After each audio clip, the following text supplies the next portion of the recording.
What do you think about when you hear the name Lindsay Lohan? Is it the apparently iconic Christmas movies that she's been in for the past few years that I haven't seen, but apparently they're really good? Or do you think about that one MTV TV show she had where she ran a beach club in Greece and she was barely in any of the episodes, but did I watch every single week? Well, yes, I did. Or do you think about the one too many scandals she had during her peak socialite / actress era? The correct answer is actually none of those, and instead, when you hear the name Lindsay Lohan, you should immediately think about the fact that she was a powerhouse actress in the early 2000s and the fact that she was in many movies that shaped many childhoods. And was my childhood one of those childhoods that were shaped by those movies? Why, yes, it was.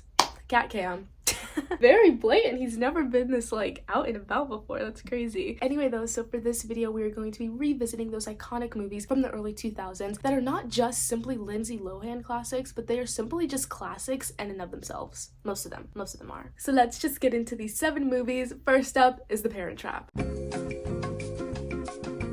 I know what you're immediately probably thinking. The Parent Trap is from 1998, that is not 2000s. However, I will rebut you and argue and say that The Parent Trap needs to be included in this because 1, it is quite literally the movie that started it all. It was her first role. And 1998, that's close enough to the 2000s, so of course we're including it. Thank you. My cat just jumped in the window, so that's kind of changing the lighting a little bit, but that's fine.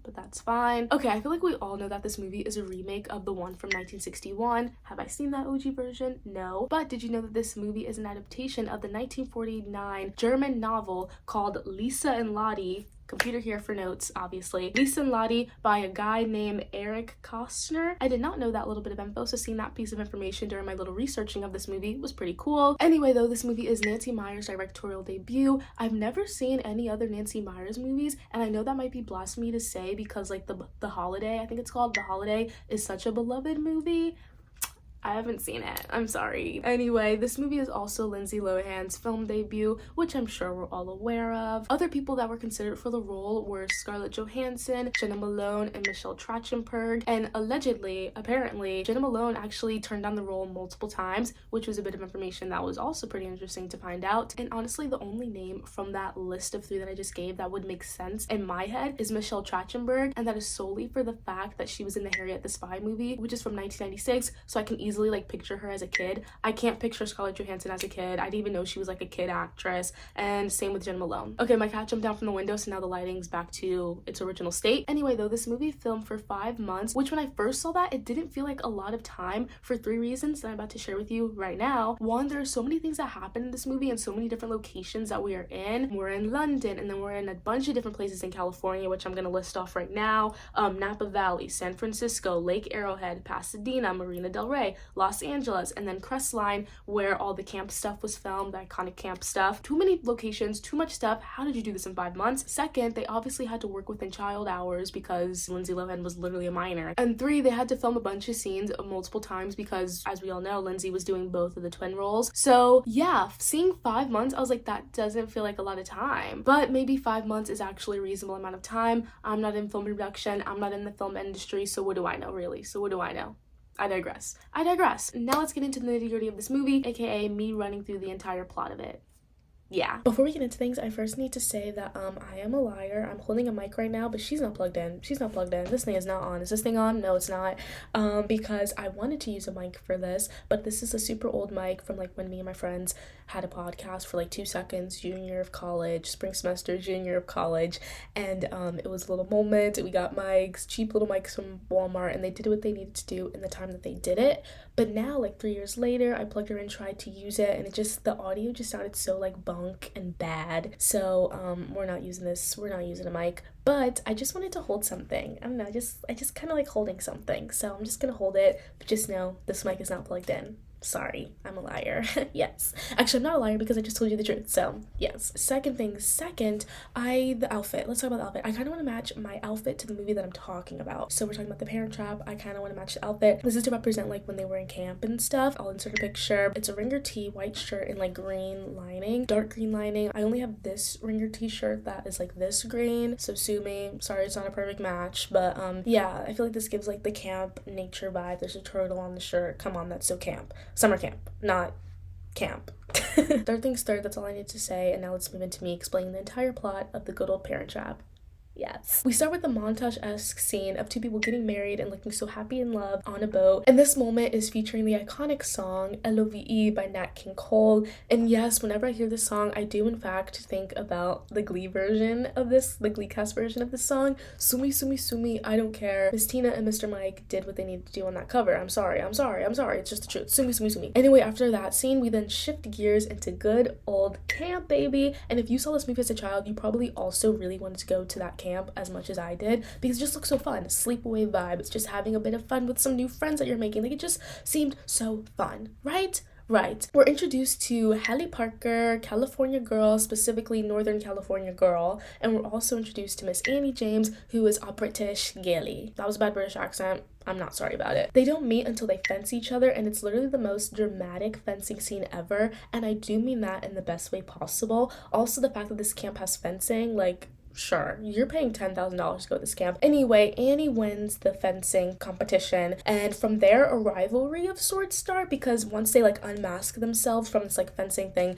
everybody's like, oh my god, like you guys look the same, and Annie, Miss British Girl's like, yeah, well, like we do kind of look the same. Meanwhile, Hallie's like, I guess she's like kind of pissed because she lost her little fencing match, and like also before that, like she was like beating people left and right, and then suddenly this girl comes in and like beats her. Like she's probably a little salty about that. She's like, we do not look alike, like your nose is huge, like you are ugly, like she's like, we look nothing alike. And from there, like a little smallish rivalry starts between the two girls, but then that rivalry is fully cemented during a poker night, where it's like, of course, they're also the two girls that like are the best at poker in this freaking camp. They go against each other in poker, and they're like, oh, let's make this a little interesting, let's make this little bet, and they decide that the loser has to jump into the lake naked. And Annie loses and then jumps into the lake naked, and then as she's like jumping in, Hallie and a bunch of like other girls or whatever like steal her clothes and like run away, but it was like mainly like Hallie's idea.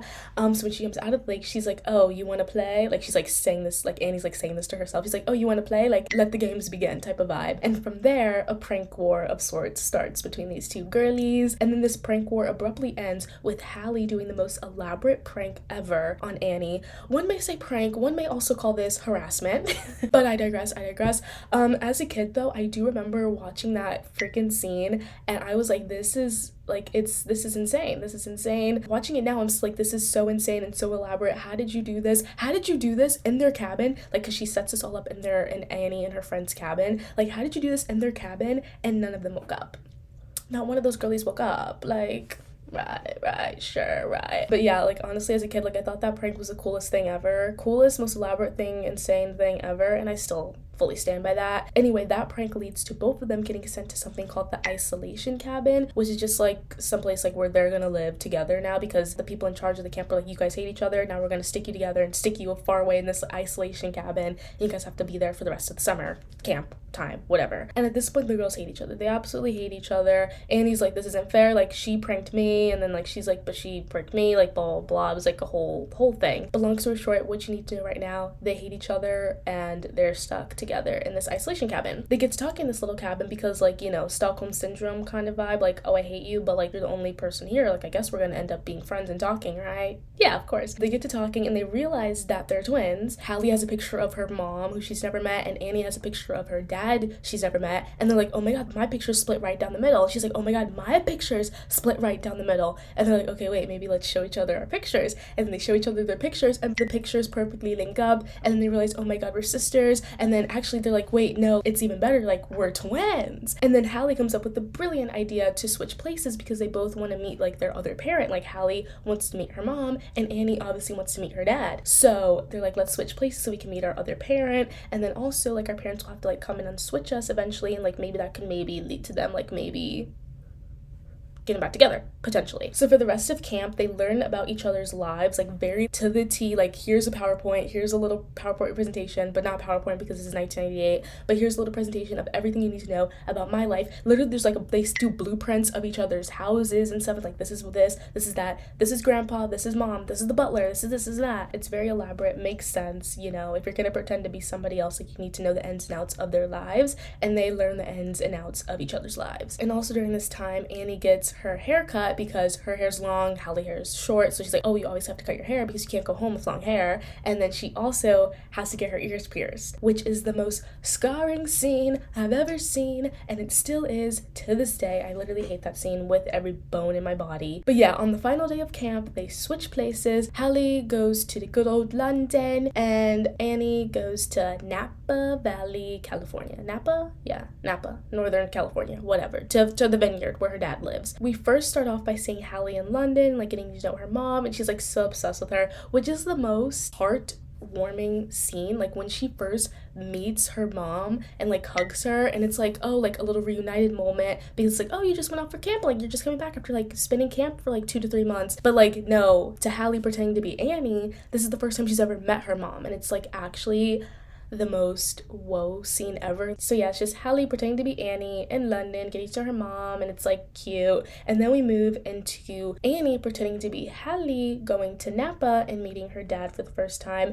And that's just like another thing that's like, oh, this is so sweet, like you're meeting him, even though like he obviously doesn't know that, but it's just still so sweet. And also she goes on this little like father spiel in the car, because like she keeps calling him like dad, and he's like, well, you never like call me dad. And then she's like, you know, it's just like so sweet, like imagine like, you know, growing up without a father, and like you don't get to say like, hey dad, and blah blah blah dad. And it's just like it makes me angry. Thinking about that scene actually makes me kind of angry, because you can just see, also thinking about all the stuff that happened with Hallie, that you can just see how important this is to them, like having that missing father figure and having that missing mother figure for their entire lives. Like that actually like was a big deal to them, and the fact that their parents were like, you know what, you take one and I'll take one and let's move on with our lives, and not thinking like, oh, the kids like are gonna want to know their mom, they're gonna want to have that mother figure, they're gonna want to have had that father figure, makes me really angry at the parents. And also I'm like, girls, you should also be angry at your parents, but it's a kids movie, so it's fine.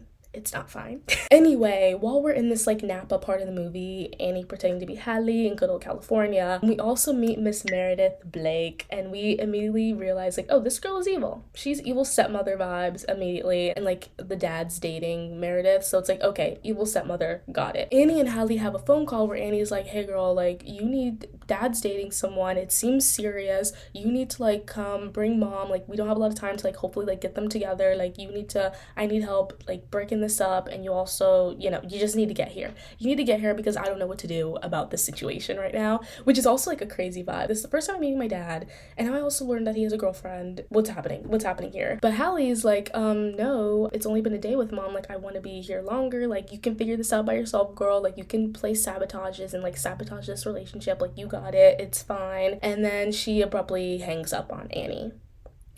Hallie, I can't defend you for that one. I'm sorry, I can't defend you for that one. And things only get further intense for Annie in California, because I think like literally like 2 days after that, her dad tells her like, hey, I'm proposing to Meredith, we're getting married in 2 weeks.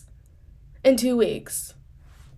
Right. Because apparently, like, while she was in camp, that's when he, like, met this girl, and, like, this is when they start dating and stuff. That's not enough time. 2 months? I was gone for 2 months, and now you have a wife? And now you're gonna have a wife? I'm gonna have a mom?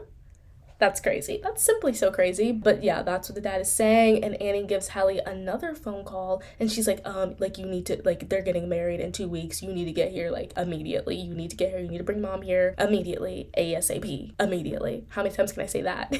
And finally, Hallie is on board. She understands the stakes of the situation. She's like, okay, yeah, I'm gonna talk to mom, and like we're gonna get there, and we're gonna fix this, and hopefully dad's not gonna get married, and hopefully we can get our parents back together. Yes. Okay, this next part is a little like tricky, so I'm just gonna read right off my notes what happens, so sorry about that. That leads to Hallie telling her mom the truth, and the mom's like, okay, we gotta switch you two back now, and the girls set up a surprise meetup at a hotel to do the switching, except the dad still doesn't know the truth, and instead he thinks that they're going to the hotel for an engagement party thing for him and Meredith's also at the hotel too. So yeah, that's happening. At this hotel, there's an abrupt meeting between the parents, and it's so obvious that there's still like some sort of tension, some sort of unresolved something between them there, but the mom is like, you're an engaged man, double but. The girls literally do not care, and they're like, we need to get our parents back together. We need to get our parents back together, like, exponentially, immediately. Who cares if he's engaged? They're supposed to be together. We're supposed to be living together. Like, we're a family, and we're gonna make each other a family again.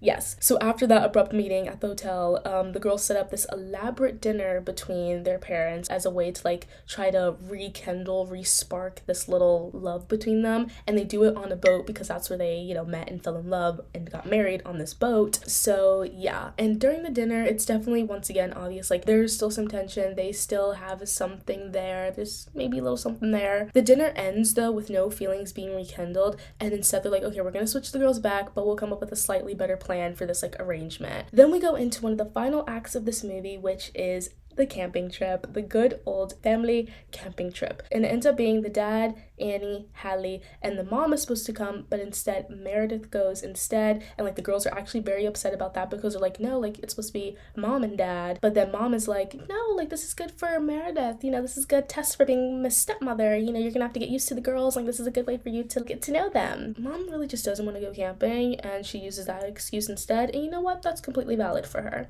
Thank you. So during this camping trip, the twins bully Meredith so crazy, like actually it's insane. But it's like the kind of bullying that's like deserved in a way, you know, because she's an evil stepmom. She's like, I'm gonna ship you kids off to Switzerland the first chance I get. Why would they not bully her when she's saying these things to them? And all this bullying from the girls leads to Meredith giving the dad an ultimatum, and she's like, it's either them or me. And he's obviously like, them, like they're literally my children. Hello, like why, duh. So then she throws the ring at him and engagement over. Woo! And that's another win for the girls. Specifically, like, literally the girls. For Annie and Hallie. Like, that's another one for the girls. Next, when we get back from the camping trip, there's another moment between mom and dad. And for a second, we think, oh my gosh, they're finally gonna get back together. Like, I see it. It's gonna happen. Also, I'm just realizing, like, this little thing, like, it looks like I took a chomp out of this mic. But I promise I didn't. And I'm gonna turn it the other way so you don't have to see that anymore.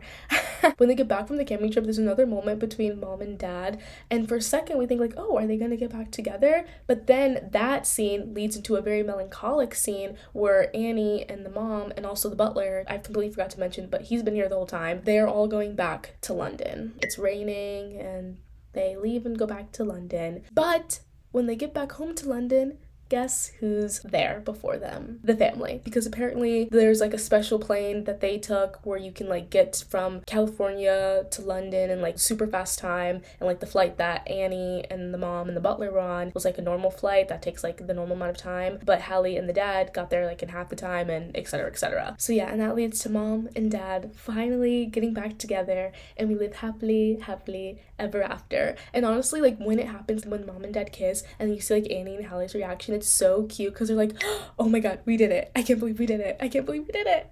And yeah, they did it. And yeah, that's the movie. Thank you. That took a really long time to film, and I hope that all made sense, and thank you. Bye now. Okay, now let's talk about my thoughts on the movie. This movie is quite literally in my all-time favorite movies. It falls right after Knives Out and Ready or Not. It's in that third spot, happily sitting in that third spot. And that's solely because the day that I realized that Lindsay Lohan is basically playing 4 roles in this movie, that forever changed my mind on this movie. Not saying that I didn't like it before I realized that, because this movie has always been like a childhood staple, perfect to me. I love it, I love it, I love it. But it hasn't been in that top 5. It didn't especially take that top 3 spot until recently, until I realized that. And yeah, it's just crazy. She's basically playing 4 roles in this movie. First she's playing Annie, then she's playing Hallie, then she's playing Hallie pretending to be Annie, and then she's also playing Annie pretending to be Hallie, which one may say has other subtle nuances in itself. And it's just, I can't even, like, the day I realized that, I was like mind blown. It's crazy, and I hope that just blew your mind too, because like she literally is playing 4 roles. She's literally playing 4 roles. The next thing I need to say is that this movie is long for a kid's movie. However, it never at any point feels long. And I think that's because there's so many different plot points and like acts happening within the movie. And honestly, none of those like little plot points or acts or whatever you want to call it feel unnecessary or scattered. It all just like works so perfectly because they're all leading to the same general like overarching point, which is like to get the parents back together and to make a family again, essentially. So yeah, the movie's long, but it doesn't feel that way. And it's just so cool and interesting the entire freaking time watching this movie, man. It feels like 4 movies roll into one. And I mean that in the bestest way possible. Also, this movie feels so comforting and cozy. I don't know how to explain it, and I don't know exactly like why, but it just feels like a hug or something. Maybe it's the coloring, maybe it's the set design. There's just something so cozy about that. Or maybe it's just like a 90s movies thing. I don't know, but it just feels like this movie, like I could live in it. I could simply live in it. It just feels so homey. like I said, cozy. It just feels good. And finally, the last thing I need to say is that the fashion for the girls in this, like, it's so good, and I wish I could have worn some of that stuff when I was a kid. Maybe I'll insert some photos here, but it's just so good. And I'm like, I would have eaten that down. I would have eaten that down when I was like 12, 13, 10, 11, 12, 13. Like, it would have been great for me. Overall, in conclusion, The Parent Trap is a great movie, and if you don't, one, think the same, and two, are not giving Miss Lohan her flowers for this role, which, might I remind you, was her first role ever, her first big major role ever, you're insane. I'm sorry, but you're insane. Thank you. Now on to our next movie, which is Life Size.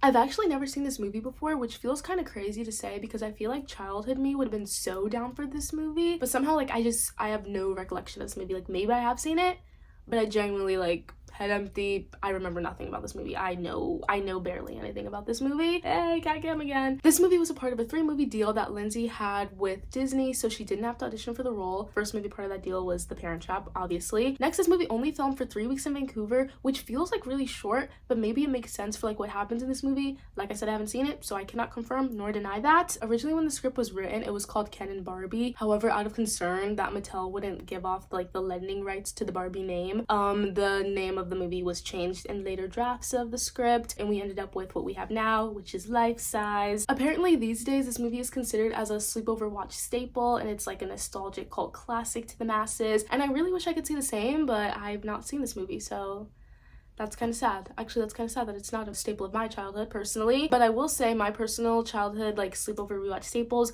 were The Princess Diaries and then the iconic movie in and of itself named Sleepover. Yes. Now we should be moving into me after watching the movie and explaining the entire plot of it. However, this movie has become just like a form of lost media somehow, and it's literally available nowhere to buy, nowhere to rent, nowhere to even illegally stream on all the free movie websites that grace this planet. This movie is poof gone. If you have a DVD version, if you have a VHS version of this movie, consider yourself lucky because this is gone to the ether. Allegedly, the film's distribution rights are like tied up right now, so it's in a weird limbo. It's being held hostage by Disney and ABC Family or Freeform or whatever it's called now. So yeah, it's lost and it's poof gone, can't be watched right now. So that's awesome and also very sad because I was actually really excited to watch this movie. Like when I was doing all my watches and everything, I was like excited to watch this one because I'd never seen it and it seemed really interesting and I feel like it would have been a good vibe. But here we are now, me not able to watch it. Maybe one day though, maybe one day. Anyway, on to our third movie, which is Get a Clue.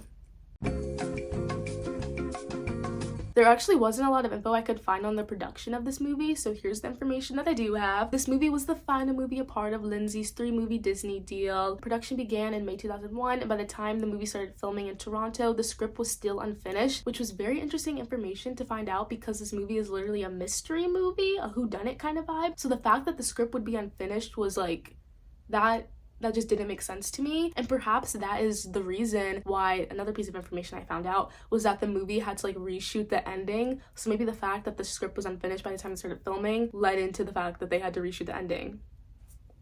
That's just me and my speculations. Who really knows the truth? I don't know. Anyway, Brenda's song is also in that movie, which I love, which is so awesome to me because I love me some early years Brenda's song. Sweet Life, Stuck in the Suburbs, Wendy Woo even. It's all great to me. I love me some early years Brenda's song. And I also even loved her recently in The Last Showgirl. I saw that movie like a month ago at this point. She was very, very good in it. Really loved her. But that's a discussion for a different time. But just know that she was very, very good in that. Anyway, let's get into the plot of this movie, Miss Get a Clue. Cut to that. Back to me and my fake mic. First things first, the outfit. Here's a reference photo. Thank you. I'm perfectly giving that. Right. Yes, thank you. Second thing second, my blanket's in the wash, so enjoy looking at a half unmade bed. And then you can kind of see my cat in the window. A little bit of cat cam there. Cool. Anyway, let's get into this movie. Okay, we open with the scene of Lindsay Lohan's character Lexi getting ready for school. She's on the phone with her bestie, aka Brenda Song, and they're literally like showing each other like their outfits. One may say those outfits are crazy, but personally, I think those outfits serve down, eat down, boots, house, whatever. Sorry about it. We immediately know that this girl is rich. Like, she lives in a high-rise in New York City. She has a maid/chef, big house. Like, come on, rich girl. rich girl, you're a rich girl. And when we go to school, we also find out that Miss Rich Girl is also Miss Popular. Literally gets a hi, hello, hey from everyone in the halls, and smiles and hey from everyone in the halls. Yeah. Anyway, Lexi is a writer, and one of the articles she submitted got into a big like New York newspaper, like their junior journalist section. I think that's what they called it. And apparently it's an article about a friendship between two teachers in her school. Friendship in big fat air quotes, because those teachers are definitely dating, and it outwardly seems like such like a randomly weird thing to like write about. Like, you're writing about a friendship between your two teachers, like why? And also because she took a secret picture of them, and that's also in the article, and like they had no consent to this article or to that picture. But like nobody sees this as like weird. Even the teachers themselves are like, oh yeah, we saw your article, cool, which is like, what? But I digress. I don't know why there weren't more sound alarms going off there. Some called the article like a human interest piece, and others, like her sister and then the editor of the school newspaper, Mr. Jake Downey, they call it gossip. And let me say, it is a little bit gossipy. We didn't read the article, but from the vibes that they were giving, I'm like, why are you writing about your teacher's friendship, dating, relationship? It is a little weird. But anyway, on the day-to-day though, Miss Lexi runs an advice column in the school newspaper. So yeah, writing these like human interest piece articles isn't what she normally does. However, it was stated that she tries to like get them into the school newspaper, but Mr. Jack Downey declines them all because he's the editor. Anyway, the day after her article makes it in the school newspaper, we find out that one of the teachers that she wrote about in it, Mr. Walker, has disappeared. Literally, there's a scene of his car getting like fished out of a lake, and he's like nowhere to be, like he's not in the car, and like nobody can find this man. So weird vibes there. Cat cam, cat cam, cat cam, cat cam, cat cam, cat cam, hey.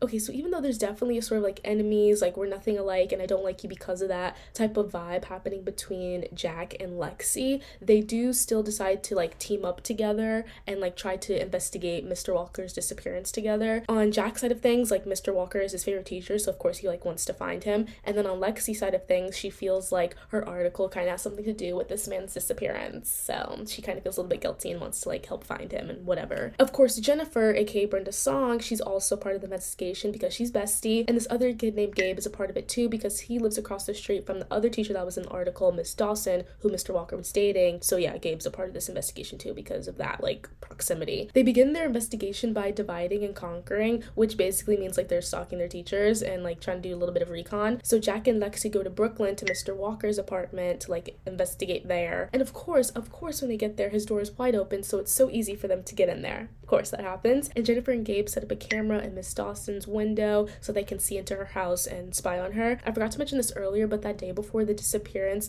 Mr. Walker broke up with Miss Dawson, and Lexi like overheard the whole thing, and like it was a little like argument vibe. So now Miss Dawson is like suspect number one to the police because like, oh, you just got broken up with and now this man is missing. You done it, who done it, you done it type of thing. So that's why they wanted to set up a camera in her house so they could like watch her and see what she's up to, if she's really a killer, if she's really the killer. And yeah, anyway, we see things kind of start to build between Lexi and Jack. He also lives in Brooklyn, and after they do their very brief search of Mr. Walker's house that got abruptly interrupted by a detective guy coming in and being like, what are you kids doing here, get out type of thing. And I'm saying detective in air quotes because Lexi immediately does not believe that that man is a detective, but they still like listen to him and like leave the house because it is like, even if this man isn't like the police, like it is a little weird that you're just in this random man's house right now type of thing, whatever. So they still leave, and then they go to Jack's house. Like I said, he also lives in Brooklyn, and they decide to look this man up to see if he's actually a detective. And that leads to them finding out that Mr. Walker's name isn't actually Mr. Walker, and instead it's Nicholas Petrosian, and apparently he had some embezzlement and fraud charges back in the 80s, and he's been on the run ever since. And I know this man's name is Nicholas Petrosian, but like I'm still gonna call him Mr. Walker because like it's easier for me. So Lexi and Jack find Mr. Walker's mom's place. She also lives in Brooklyn, and they go there and they find Mr. Walker literally just chilling and hiding out there. He's immediately like, I knew you guys would find me kind of thing, which is like, girl, what? When Lexi and Jack bring up the embezzlement and fraud stuff, he's like, oh, I was framed for that, and that's why like I went on the run and changed my name, and I've been on the run ever since, blah blah blah. And everything had been going fine for him with this name change and this like new location, but then Lexi's article came out, and the people that like set him up for the fraud charges finally found him because his picture was in the paper too. And that was also the reason why he broke up with Miss Dawson, because now that his picture was in the paper and the people that he was like running away from have now found him, he's like, oh, I need to go on the run again and like do a whole new name change, blah, blah, blah. And she doesn't know about any of this. So he broke up with her and he's like about to go on the run again, basically. However, the person that's trying to find him is also now blackmailing him and sent him a note that said, "Me at XYZ hotel on Saturday at 2 p.m. or we'll kill your girlfriend." So that's fun. And now the kids are trying to help him get out of that blackmail and also clear his name for those embezzlement/fraud charges. On Saturday, they all go to the hotel to try and catch the person that's after Mr. Walker, which is where this outfit comes in. Yes, thank you. We love a spy mission outfit. Yeah, I think that's about right. And guess who the guy is? Of course, it's the detective guy that Lexi never believed was a detective in the first place. Hashtag women's intuition, hashtag believe women. I know that's right. Once he realizes that the kids are trying to like catch him, he immediately attempts to like try and run away, but the kids like start chasing him down. And what ensues is like a very like Scooby-Doo-esque, like running through different hotel hallways trying to catch this guy type of scene, which is very Disney. So I'll say that. Also, every side character in this movie is at the hotel during the time that all of this like stuff is going on, and they're all there for like random reasons, and we get like random side plots because of it, which I'm not gonna explain because they're very unimportant, but I just needed to say that because like why, what was the point of that? Like what was the point of like every single side character in this movie being at the hotel and like having their own little side plot moment during this like last like 20 minutes? It was very weird, very random. Not gonna explain it because it was very unimportant. Anyway, the kids end up catching the detective guy by literally throwing a wedding cake on him, and that is one of the most Disney-coded things ever, and I'm honestly not even surprised that it happened. Anyway, the police come and take the detective guy to jail, and then somehow Mr. Walker's name is like immediately cleared for all of these charges he had, which sure, you know, it's a Disney movie, I'm not gonna question it, let's not question it. And then in the last like 5 minutes of the movie, we see the teachers get married because obviously they were madly in love with each other, and the only reason he broke up with her was because he's about to go on the run again, not because he didn't like her and didn't love her. So of course they get married, and then we also see Lexi and Jack get together because obviously, well, like they kinda get together. It's not outwardly shown, but we can read between the lines. It's definitely at least solidified that they're friends now. They're at least friends. There are no more enemy vibes, no more like, I think you're a selfish rich girl and I think you're a mean boy. Like, we're on the same level, we're friends at least. But we can read between the lines and there's more than friendship there. Thank you. Sue me, sue me, sue me. Anyway, we live happily ever after that scene, and we simply see Lexi, Jack, Jennifer, and Gabe walking through the streets of New York after this wedding ceremony. And yeah, that's the movie. Thank you, bye-bye. My thoughts for this are very short and sweet. So first, Lexi Gold is so Cher Horowitz coded. I feel like I just butchered that. Horowitz. Cher Horowitz. Miss Cher from Clueless. She's Cher from Clueless coded. Like, head in the clouds rich girl, but still has like a good heart and like cares for people and wants to do good by people at the end of the day. And then also the fashion in this movie is actually so fun. And another thing that is like a Clueless vibe to me. Insert some pictures here and there. Boop boop bop. La da dee la da la da do. Overall though, this movie is just very typical dcom Disney Channel original movie vibe. Not the worst thing ever, but also not the best thing ever. Dcom mystery movie. Very mid. Overall, just very mid, but in a good way. In a way of like, you did what you needed to do for the audience that you had. Like, I was eating this up when I was like freaking 5 years old, and that's all that mattered because that's who they were aiming this movie towards. So yeah, that's like pretty much all I need to say about this movie. Next up, number 4, Freaky Friday, let's go. So there have been many a Freaky Friday remakes, but this is the only Freaky Friday remake that matters. No ifs, ands, or buts about it. Sorry if I just like ruined your favorite Freaky Friday remake and it's not this one, but I'm sorry, but this is the only one that matters. I'm sorry, this is the only one that matters. Sue me, sue me, sue me. The original script for this remake involved a psychiatrist's mother and her daughter who was a writer for the school newspaper and wanted to interview Gwen Stefani for the paper. However, it was decided that with that scenario, they were both too nerdy and there wasn't enough like contrast between the characters. So the writers decided to keep the mom straight-laced and then made the daughter a rebel because that would add more contrast to the characters when they did their like little body switching, which definitely makes sense. Like, two same characters switching, like that's not as cool as like two completely opposite people like switching bodies. Duh. Initially, Annette Bening and Michelle Trachtenberg had the roles. However, because of like filming commitments, Michelle had to back out. And then for undisclosed reasons, 4 days before filming, Annette Bening also dropped out of the role, and then the role was given to Miss Jamie Lee Curtis. And apparently Lindsay's audition for this role like wasn't that stellar. However, the studio was like confident in her acting abilities because of what she did in The Parent Trap, so she obviously, as we all know, got the role for this. But now let me rapid fire speedrun some names of some other actresses that were considered in like audition for the role, many of which are very well known names now. Let's just run off a list, shall we? Misha Barton, Kristen Stewart, Mae Whitman, Evan Rachel Wood, Brie Larson, Emmy Rossum, Kristen Bell, Sherry Appleby, and Danielle Panabaker. But like I said, and as we all know, the role was ultimately given to Miss Lindsay Lohan, and it is said by the director Mark Waters that her chemistry with Miss Jamie Lee Curtis, along with both of their aggressive energies, I'm not really entirely sure what that means, but like sure, we can go with that. Apparently those things are what like saved the movie. So cool, let's get into the plot of it, shall we? Cut to that.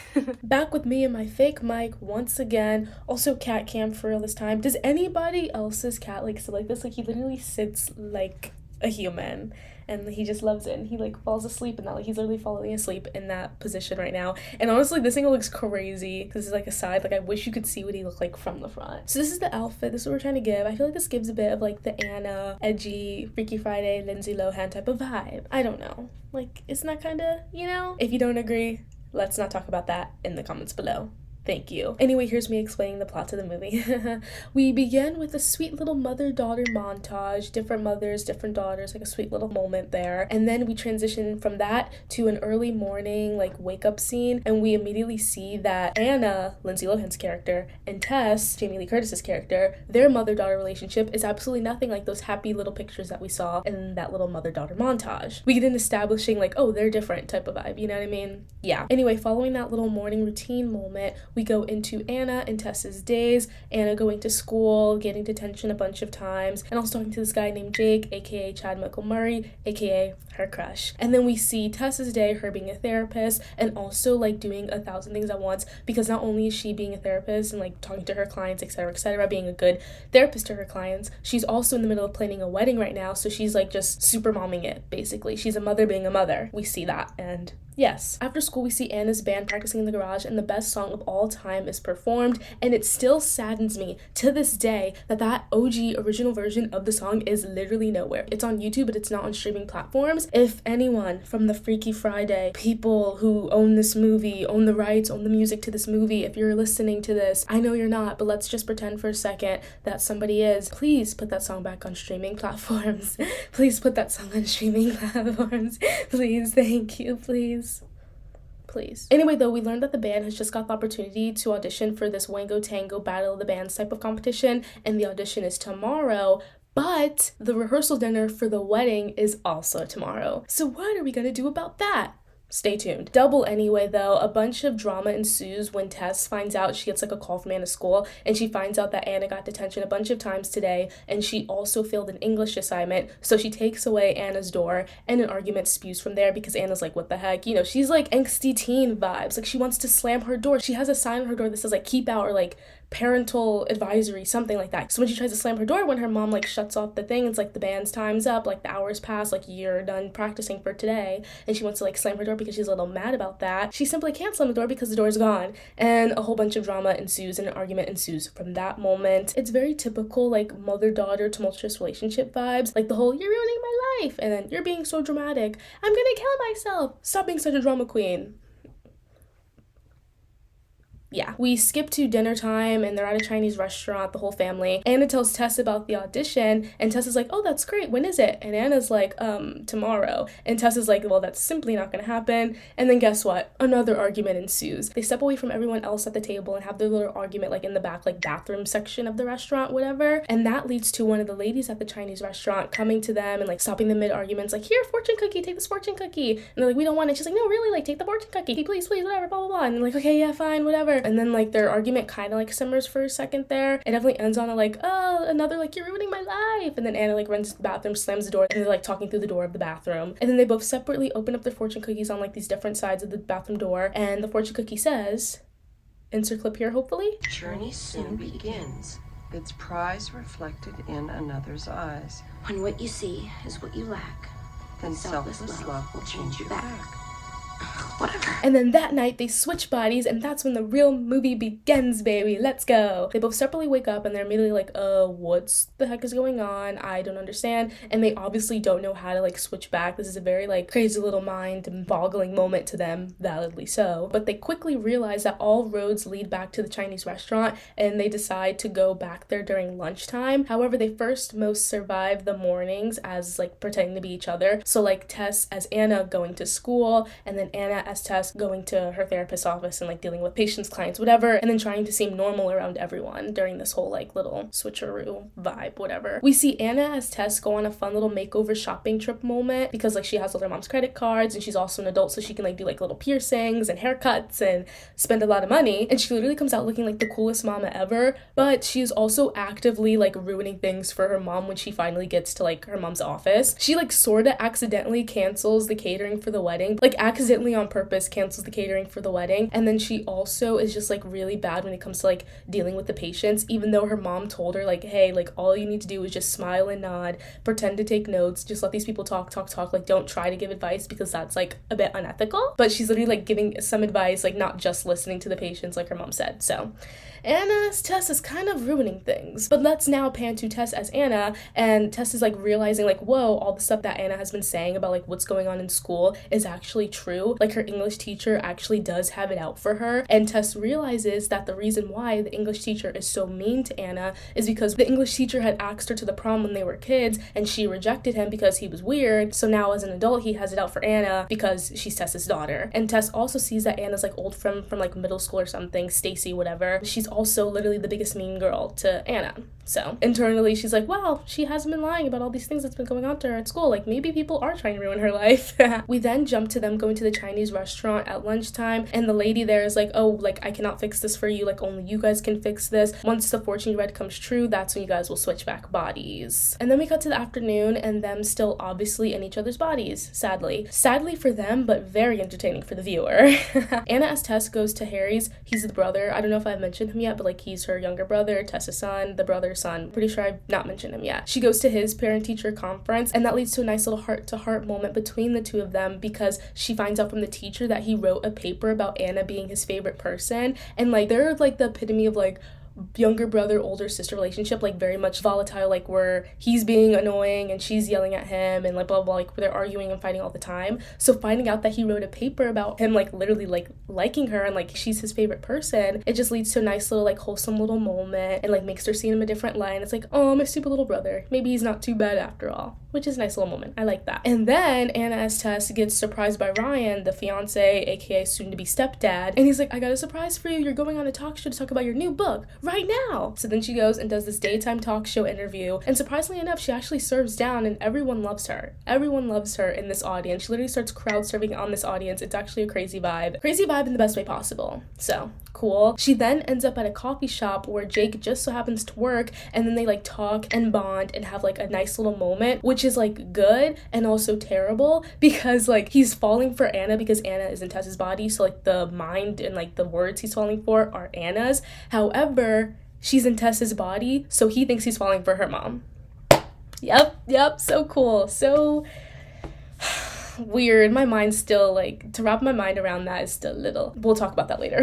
And him believing that he's falling for Anna's mom leads to him showing up to the house before the rehearsal dinner to like profess his love to her and be like, don't marry him, I think we have something, we have a strong connection, please don't marry him, leave the old man and come to me, blah blah blah blah blah. And that moment leads to the funniest moment ever to happen. Please insert clip. I hope I can insert this clip. Hit me, baby. If I couldn't insert the clip, it's basically Tess as Anna tackling Jake so that he doesn't talk to her mom. Cool. And with his Jake problem slightly solved right now, we head to the rehearsal dinner and things are looking fine, but then Anna's friends / bandmates show up to kidnap her so they can go do their Wango Tango audition, which just so happens to be conveniently right down the street from where they're having their rehearsal dinner at. The venue, I think it's the House of Blues, is like right down the street from wherever they're having their little rehearsal dinner at this like hotel type of ballroom vibe. I don't know. It just fancy little place. And then also at this dinner, Jake once again shows up, but then Anna as Tess like talks to him and is like, bro, leave me alone, like please leave me alone, you're gonna ruin everything. everything, blah, blah, blah, blah, blah. Now let's take a quick moment to stop and recognize Mark Harmon, aka Ryan, aka soon-to-be stepdad. He's a really great guy in this. He lets Anna go to the audition and he tells Tess to also go and support her. He's like, oh, I can hold down this rehearsal dinner and the family members like while y'all are gone for a little bit. That's a man. That's a man right there. Ryan, soon-to-be stepdad, Mark Harmon, that's a man right there. Thank you very much.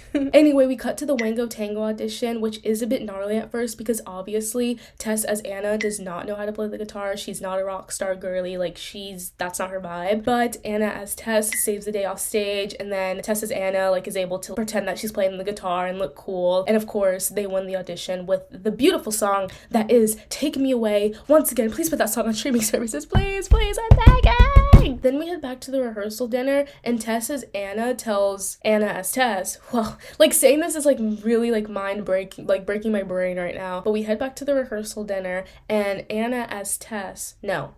Tess as Anna is telling Anna as Tess to talk to Ryan and say that she wants to postpone the wedding because Tess is like, oh, it's not like we're gonna switch bodies tonight and the wedding's tomorrow, and like we obviously can't have you marry him in my body, like that's not chill. And she also wants to call it off because she can tell that Anna isn't ready for her to get married again. So yeah, Tess as Anna tells Anna as Tess to go talk to Ryan and postpone the wedding. But Anna as Tess makes a really great speech that shows that she wants her mom to be happy, and she knows that that happiness comes from Ryan, and she, Anna, accepts him. That was a really beautiful moment, yeah.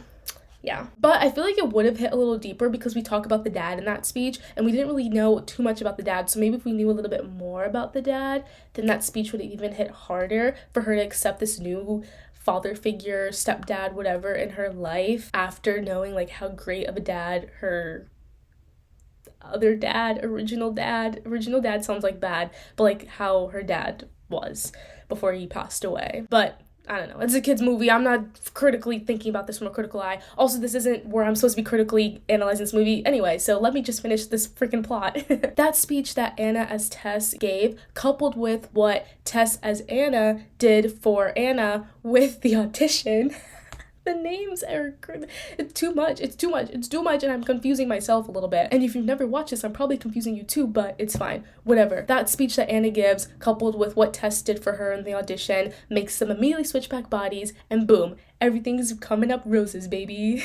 We cut to the wedding scene. It's all very happily ever after, Anna and Tess talking, and just like, I just love me a mother-daughter relationship. I love me a mother-daughter relationship, especially one that's done well in a movie. Thank you. Oh yeah, also Jake shows up to the wedding. Tess invited him because she like approves of him now, whatever. And he talks to Anna. He's like, oh, yesterday was so weird. Like, I don't know why I thought I was like falling for your mom. I like you, lols type of vibe. And I just really don't want to think about the logistics of that too much because it's gonna break my brain. So they live happily ever after too, and I'm okay with that. And I'm gonna pretend that that's not like a little bit weird. Is my chair like sinking? We live happily ever after, and that's the movie, baby. Thank you. I feel like my chair sunk.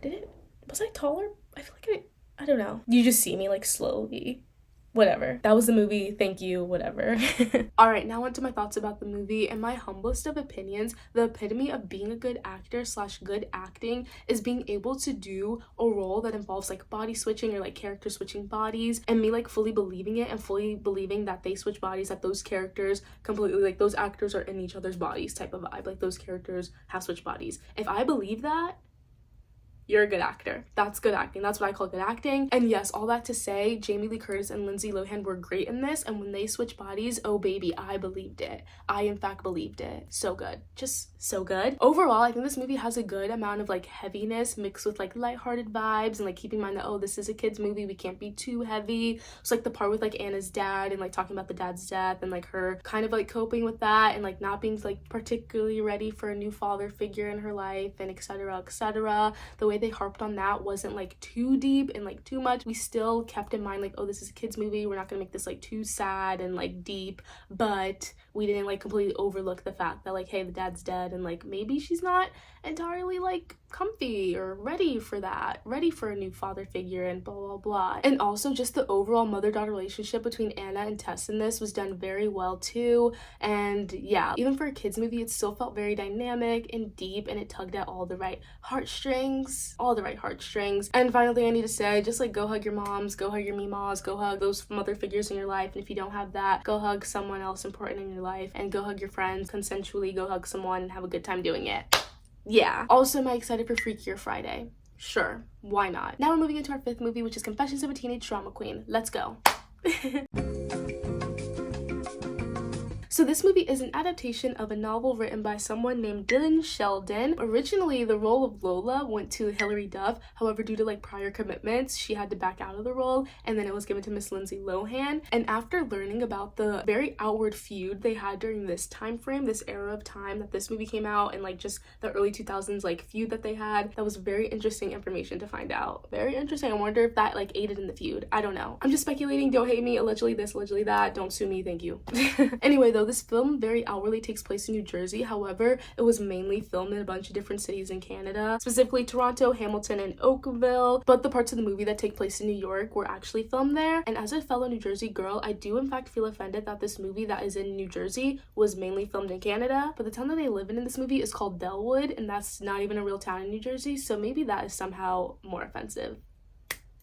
Jury's still out on that one. Jury is still out on that one. Anyway, though, let's move into the plot of the movie. Hello, cut back to me. Here we are with the fake mic in the same position. Here we go. First things first, the outfit. This is literally the shirt that I wore for the Freaky Friday bit of this, but like, let's not talk about it. I just feel like this shirt like perfectly exudes the vibes of this one outfit Miss Lola wore in this movie. Also, this shirt, it should be black instead of white, but like, sue me. Like, I don't have a black version, but it's close enough. Like, literally sue me. I don't care. Anyway, let's get into me talking about this movie. All right, here we go. Yeah, the movie starts with some NYC B-roll / establishing shots. The Big Apple baby, we're in the Big Apple baby, and then we are introduced to Lola, whose name is actually Mary, but she's like, I don't identify with Mary, like my name is Lola, and that is very, very Lady Bird-esque of her. Yeah, that's very Lady Bird of her. So Miss Lola is depressed about moving from New York to boring old New Jersey, and the only thing that can keep her going is her favorite band, Sid Arthur, and specifically her favorite guy in the band is Mr. Stu Wolf. We cut to her first day at school, and she immediately meets this girl named Ella, who's also a Sid Arthur fan, and we also meet Miss Mean Girl Carla Santini, aka Megan Fox, and then we also triple also at this point, whatever. We meet this guy named Sam, who's cute, and it's like immediately like, oh, like I can maybe like him, but Lola's like, I think he's cute, but I simply cannot think of anything further with him because I must focus on my career. I must focus on my acting career. And speaking of her acting career, she of course obviously tries out for the school play, which is a revamped version of the play Pygmalion. Never heard of it before this movie, still barely know what it's about, sorry about it. And when she auditions, she's actually the first person that auditions, and she has nothing prepared, which is a little weird. Like, why are you coming to an audition for a play and like you don't have any music prepared, like you don't really have anything prepared? Girl, come on. But she's the first one that goes up to audition, and she obviously gets the lead, and that's on slay. And that's on she's my character in this movie. Of course she'll be getting the lead. Yes. And we find out that she gets the lead in the play literally after the coolest, most funniest scene of her and Carla like showing up to school like really early, and then like racing through the halls to go like where the teacher's like pinning up the cast list on the board or whatever, and it's literally the funniest scene. Very much a scene that's super ingrained in my memory and in my brain, and it's really funny. And then days or weeks pass, I'm not sure, we just have somewhat of a time skip, and we cut to an announcement, like a radio announcement of Sid Arthur breaking up. I'm doing the British accent because they're British, or maybe just Stu's British. I don't think the other guys are. I don't know. But anyway, the band's breaking up, and this is the most devastating thing Lola and Ella have ever heard. Literally, like, knees to the ground. Literally, they do a funeral at school or like a wake or something, like to have a petition. They're also like dressed in black. This is the end of the world for them. Literally, and I also think there's like a graphic of like end of the world, like dramatic little graphic, so fun. But the band is going to do a farewell concert in New York City, and there's also going to be an after party after it as well at Stu's house, and Miss Carla Santini brags about already having concert tickets to the concert and also already having an invite to the after party because her dad is the band's lawyer. And that leads to Miss Lola lying and saying that her and Ella also have concert tickets and also have an invite to the after party because she's simply not going to let Miss Carla frickin' Santini look cooler than her here, so she simply must lie. Yeah. But the problem with her lying is not just that they don't have tickets to this concert and they don't have an invite to this after party, it's also them needing to convince their parents that they can go to this freaking concert because they're literally 15. So yeah, and there's some mild drama that ensues from that, and there's a bunch of convincing and begging and pleading that eventually leads to a successful plan where all their parents say yes, and they're like, you can go to NYC for the night and see this concert of your favorite band, the last time they'll ever be a band, you know? Yeah. However, even though this part of the problem is solved, they still don't have tickets for the concert and they still don't have an invite to the after party. But Lola's like, it's fine, like we can go to the venue the night of the concert and just buy some tickets from some scalpers, and also it'll be so easy to get into the after party, like we just, you know, do a little trick, whatever, like it'll be fine. Both of these things are gonna happen for us. Next, cue a train scene where we see them like on the train headed to NYC, and they're like getting ready in the train bathroom. This is another scene that's very ingrained into my brain. Like there's just something about it. It's just so fun, so cool, so like funny and like goofy and girly, and I just love it. It's a good scene. And then we cut to them at the venue trying to buy tickets from the scalper guy, and Ella had given Lola the money to hold because Ella's like scared and she didn't want to like really interact with the scalper guy, so she gave her the money like on the train. She's like, here, you take it, you'll do all the buying, whatever. And now that they're doing this buying, trying to give the money to this guy, they realize, well, Miss Lola realizes, oh, I left the money on the train. I left it in the train bathroom on the sink. So guess what? They can't go to the concert because they don't have any money. Yes. But there is a very mild attempt of them like trying to sneak into the concert, and that fails too, and the night it's going downhill very fast. But one thing about Lola is she will never not be your optimistic and delusional friend that is always thinking like everything's gonna be fine, everything's gonna find a way to work out. One thing about Lola, like she is going to be that delusional friend for you. So in this moment, she's once again being that delusional friend, and she's like, oh, it's fine, like we didn't get into the concert, like let's just go to the after party and try to get in there, blah blah blah. So her and Ella travel through a whole lot of rain to get to Mr. Wolf's Soho apartment that they don't even know like what it is. They just have like a picture of a door, and it's like, oh, it's a red door. Like, how many red doors can there be in Soho? We can easily find this place, blah blah blah. Once again, Lola being that delusional friend. Get you a Lola. Honestly, I need me a Lola delusional friend. But they do end up finding this man's apartment. However, they obviously can't get past the bouncer. Like they try to do a little trickery thing like Lola said, and it fails very miserably. However, it's okay that they can't get into the party because Mr. Stu Wolf leaves the party himself and like goes off into an alleyway, and like they follow him. He's drunk during this whole thing. He's very drunk. They follow him into this alleyway and they're like, oh my gosh, we need to help him, blah blah blah. So they end up at this diner. They like pull him up from like bags of trash he like fell into. They pull him up and they go to this diner, and this man is acting belligerently drunk, and he throws a donut at a police officer, and they end up at jail. At jail, not in jail, because they're not like in an actual jail cell. They're just like at a precinct where they're like, give us your parents' names and numbers and blah blah blah blah and blah blah blah blah blah, that type of thing. So yeah, next at this jail precinct or whatever, Ella finds out that Lola is a big fat liar. Oh my god, remember that movie? So freaking good. Freaking Muniz, Amanda Bynes. Sorry, off track. But yeah, Ella finds out that Lola is a liar. I didn't mention this earlier, but Lola lied to Ella and was like, oh yeah, my dad's dead, blah blah blah. And then in this moment where they're talking to the police and it's like, give me your parents' number, whatever, Lola gives her dad's name and number because he lives in New York and blah blah blah. And Ella's like, oh my god, I can't believe you lied to the police, like your dad, you told me your dad's dead. And she's like, okay, like he's not dead, he lives here and blah blah blah. And then she's like, you lied to me? And then there's obviously some drama and stuff that ensues from that because Ella just found out that her best friend lied to her, and I'm like, obviously you're gonna be mad about that. But Lola explains in that moment the reason that she lied to her was because she was starting a new school and she wanted to seem like interesting, which sure, we'll take that reasoning. Also, there was like a little side-ish tangent or reasoning of her like feeling inferior to like all the rich kids in this town, and Ella's mom and dad were kind of like weirded out about Lola's mom being a single mother and then also just like being like this weird like artsy chick. So that's another reason why Lola lied about her dad being dead, because it gave her a little bit of sympathy points with the parents. Anyway, though, her dad shows up to the precinct because like I said, he lives in New York already, and also he's been like watching them throughout this whole night. He's been like lurking in the shadows, him and his dog, like watching them, making sure they're okay, whatever. But during that moment, they had like found Stu Wolf and like ended up at the diner and then ended up in jail. The dad got like separated from like watching stalking status because the dog like started running off, and then it was a whole thing there. So that's why they were unsupervised when they started doing all that stuff with Mr. Stu Wolf. All that stuff sounds like sus, but like the alleyway and drunkenness and diner moment, that's what I mean. So during this time in Sordid jail, Stu sobers up and he invites the girls and the dad's dog back to his place for the concert, and also like they all get off like scot-free because the police realize like, oh my god, you're the famous guy from the band, like oh my god, that's so cool, you guys can leave, bye, it's fine, bye now. And Ella's still validly mad in this moment about Lola lying to her, but a wholesome little reconciliation moment happens between them, and then they have fun for the rest of the night, baby. Yes. They even see Carla at the party and they yell out to her to like brag like, hey, we're here, ha ha ha, we're here. You didn't think we'd be here, but we're here. And she like sees him for a second, like from like across the room. She like sees him for a second, like she has a surprised look on her face, and then she just like leaves. Also, she's there with her like 2 friends, and then she like leaves, and then that's that on that for now. Things at the party come to like a saddish end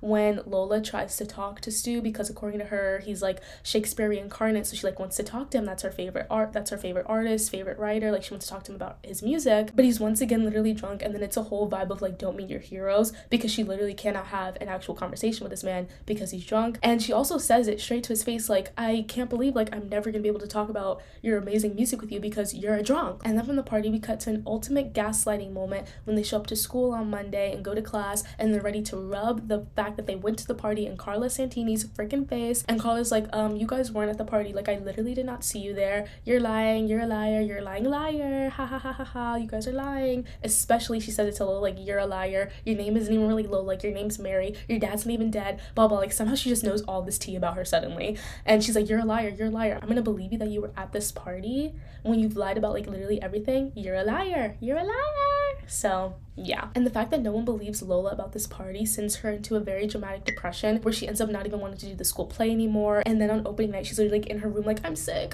like I don't want to go. And Ella comes in and is like, girl, like you need to go do this play, like people are counting on you, you have to do this. And also it literally doesn't matter that no one believes us that we went to that party. We know we went to the party, we know we had the best time of our life, like it literally doesn't matter. And that little speech pulls Lola out of her little minor depression, and she shows up to do the play and she obviously kills it, which leads to another great song that I wish was streaming as well. Honestly, it might be streaming, I don't know, but another great song, little performance moment. We love to see it, we love to see it, we love to see it. And then we cut to the after play party at Carla's house, Carla's huge, literal huge mansion. It's actually kind of crazy. And Stu shows up because he wants to give Lola her necklace that she left at his house, and this moment proves to everyone at the party that her and Ella went to that after party, and her and Ella met Stu up and had a great freaking night of their lives, which is awesome for her. We love vindication, we love vindication in the end. Then her and Stu have like a little conversation in front of everyone. It is really weird. I hate public conversations. That definitely should be like a private vibe, but I digress for the moment. They have a conversation when he's like giving her the necklace. I think he literally puts it on her too or whatever,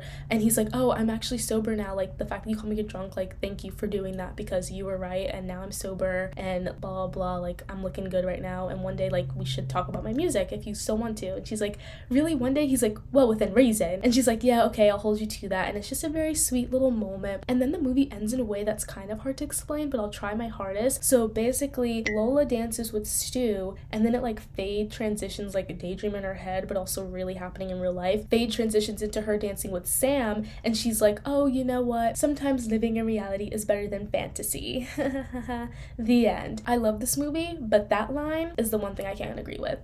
Living in my little delusional fantasy world will always be better than living in reality. Thank you very much, thank you very much. Anyway though, that's the entire movie. Thank you. Bye. And here are my thoughts. My main thought after watching this movie is that this movie is the epitome of teen girlhood, like being dramatic about every little thing and then all of the antics that come along with that. Like the part where she's in mourning when the band breaks up, and then the other part where she goes on a hunger strike until her mom lets her go to the concert.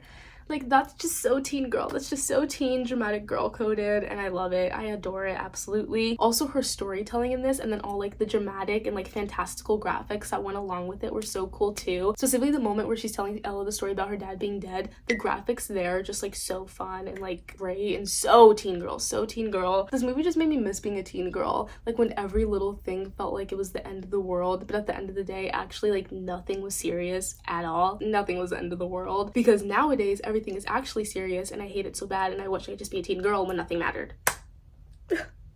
Take me back. Next, the fashion in this is so good, and I feel like I've been saying that about like all of these movies, but it's just so true. Like give me 5 minutes alone with Lola's closet and just let me have a bit of ball. Just let me have a bit of ball, let me have a bit of fun. Thank you, please, thank you, please, thank you. And finally, the last thing I need to say is that if I'm ever feeling nostalgic, I will put on this movie and have a good time. And that's all I need to say on that. Thank you. Now we're moving into our 6th movie, second to last, and it's Mean Girls.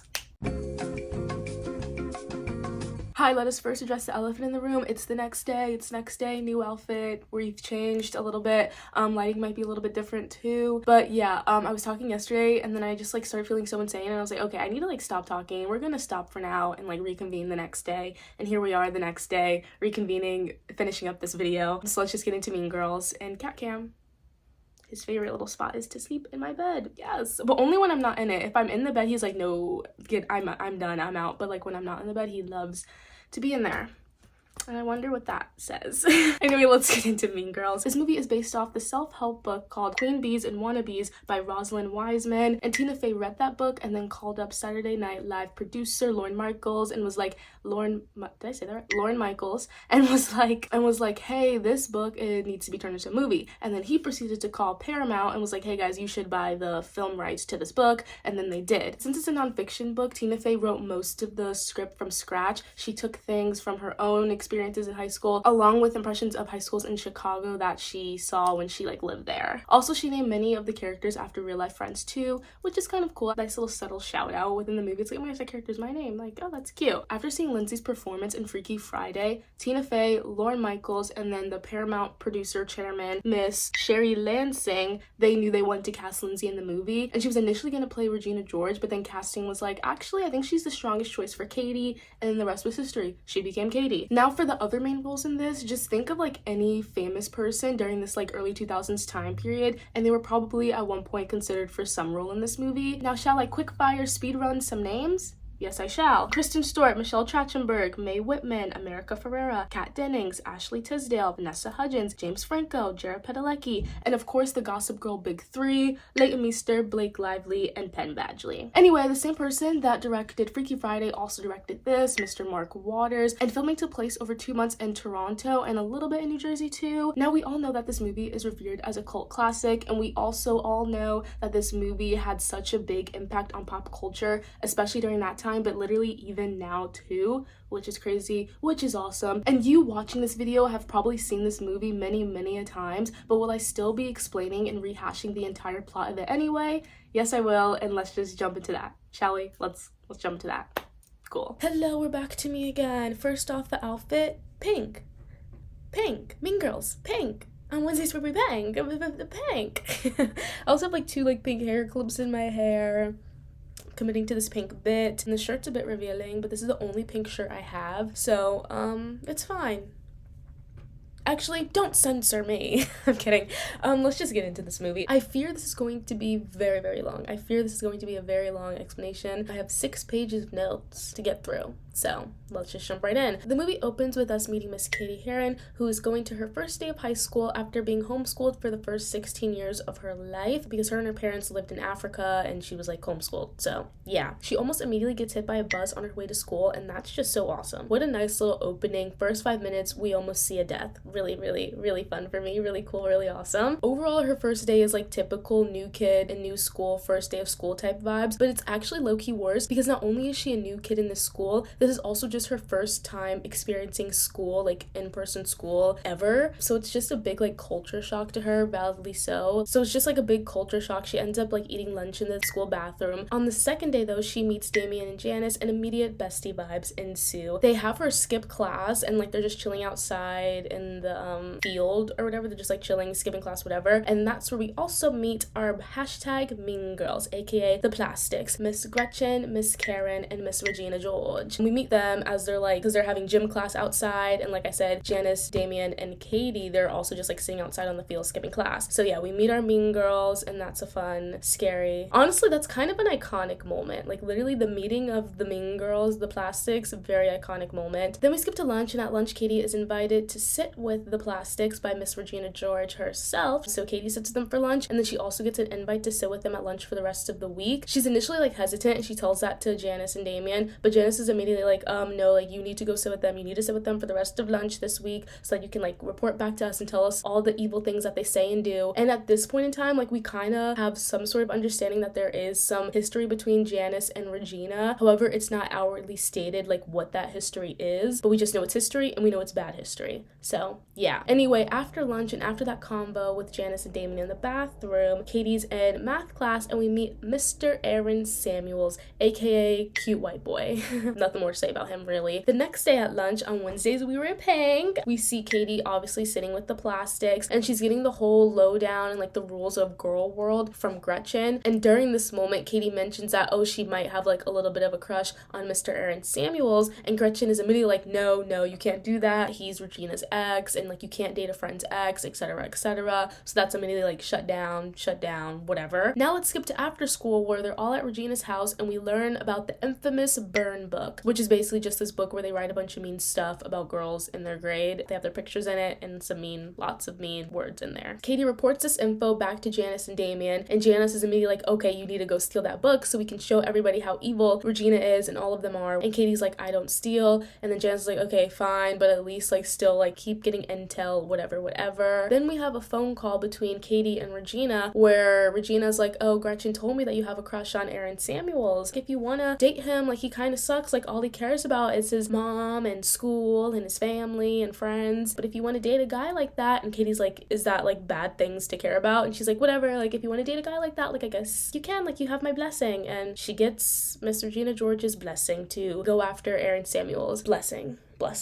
Like I said before, him and Katie are in the same math class and they sit like right next to each other, so that's the only time that they really talk to each other. Talk in the biggest air quotes ever, because they literally barely say any words to each other. And you know what? That's very indicative of a crush, of a high school crush. I'm falling for you after saying 2 words to you. Yes, of course, yes. But those very minimal conversations that they have is apparently enough for him to still invite her to his Halloween party. Or like, was it his friend's Halloween party? I don't know, it's some Halloween party he invites her to, and yeah. And Katie has no idea about the girls dressing hot for Halloween rule, so she literally shows up to this party in the scariest outfit ever. Insert picture.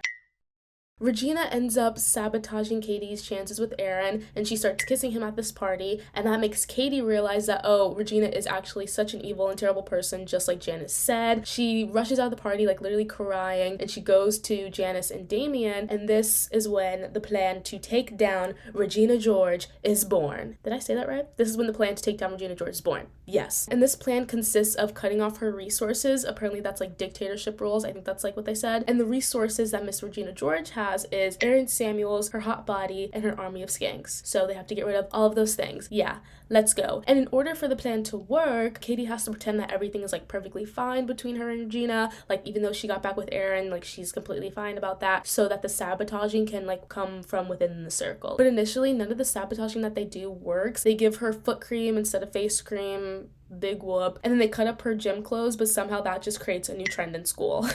They then realize that if they crack Gretchen Wieners, because that's like Regina's right-hand man, then everything else will fall into place. So to do that, there's like this candy cane thing, like those, I don't know, this never was a thing at my school, but I have seen movies where this happens. It's like a little candy cane gram thing, like you can send candy canes to like your friends, and like they're given out during class, whatever. So they have this candy cane gram thing, and Katie sends one to herself and Karen, but writes that they're from Regina, and Gretchen doesn't get one, and she sees Katie get one and sees that it's from Regina, and she's like, why wouldn't Regina give me one? And suddenly she starts spiraling. She's like, is Regina mad at me? And during this whole like spiraling moment, she starts spilling a bunch of secrets about Regina.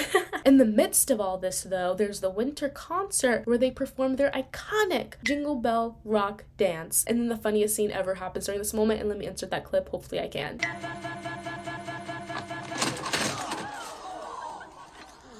After the talent show though, Gretchen fully snaps and she tells Katie that Regina is cheating on Aaron, and that leads to Katie, Janice, and Damien trying to stage some moments where Aaron could like hopefully catch Regina in the act of cheating. However, surprise, surprise, none of those moments work. The three of them also start this sabotage where Katie starts giving Regina health bars, and Katie tells her that they're supposed to help her lose weight, but instead they're actually literally doing the opposite. So essentially Regina starts unknowingly eating 3,000 calories a day, even though she really wants to lose 3 pounds. It's really honed in, like 3 pounds specifically, that's how much she wants to lose, which is a crazy, like random, stupid, doesn't make sense number, but I digress. I didn't write the movie. Meanwhile though, we see all this like mean girl stuff starting to get to Katie's head, because you know, she's pretending to become a plastic so that they can do these sabotages and stuff, but it's starting to seem like she's not really pretending anymore, and she's becoming very Regina coded and mean girl coded. So basically she's like slowly turning into Regina, which nice little side plot happening there. She's also still trying to get with Aaron Samuels, girls, and she starts being bad at math so that he can tutor her and they can spend more time together. And during one of their little tutoring sessions at her house, they do end up kissing, but then he pulls away because he's like, oh, like, Regina, I don't want to cheat, and like, she's your friend and blah blah blah. And then when he says all of that, Katie blurts out that Regina is cheating on him. He breaks up with Regina, obviously, and she's distraught about it for like literally 3 seconds, and then she just continues being with the guy that she was cheating with. So yeah. Next, we see the nominations for Spring Fling Queen come out, and our nominees are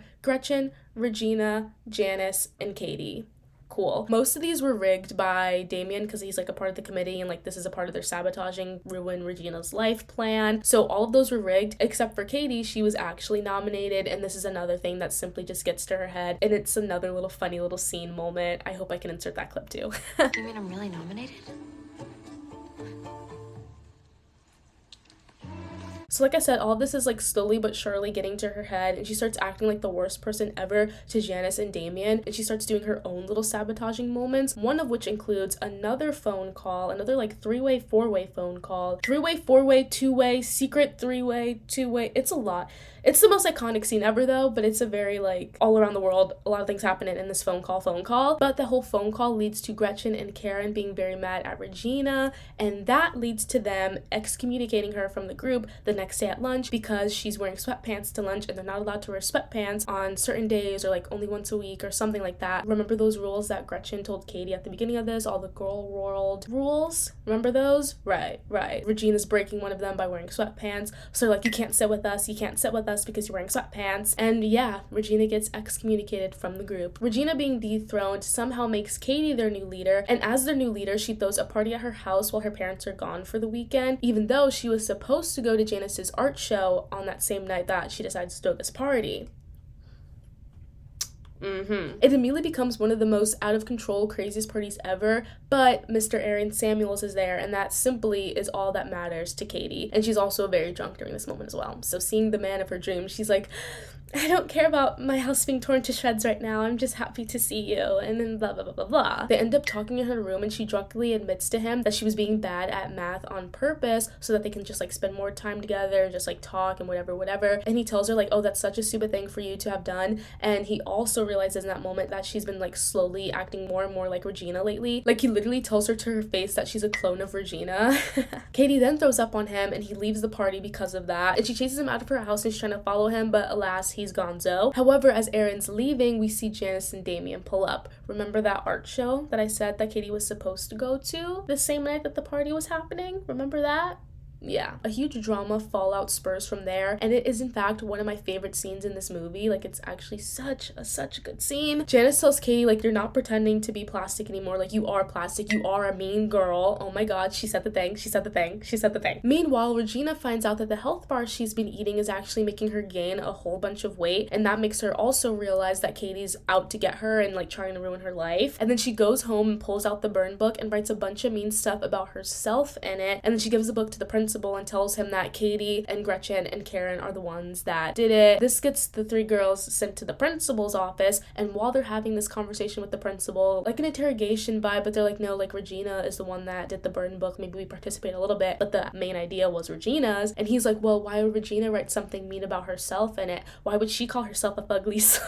Like, why would she write about herself in it? Which, big brain energy right there, Miss Regina George. Honestly, the biggest brain energy, Regina George, but we'll talk about that later. So while they're having this conversation with the principal, Regina has printed out all of the stuff in the burn book, all the stuff that's been said about people, that they wrote and said about people, and spreading it across the halls and the hallways and whatever. And then when the bell rings and everybody comes out into the hallways and sees these papers and is reading everything, the craziest fight breaks out amongst all of the 11th grade girlies. And that crazy big fight leads to a sort of like girls supporting girls seminar moment in the gymnasium. And overall, for the most part, it's actually quite like a sweet and like healthy moment, and like just a very nice thing to see, like all of these truths coming out, and we're all kind of like accepting each other and etc, learning to be nicer to each other and whatever. However, it's nice and sweet until too much truth comes out and Regina learns the extent of the ruining her life scheme, and she storms out of the gym, and Katie follows her to attempt an apology, but Regina just yells at her, and then she literally gets hit by a bus and dies.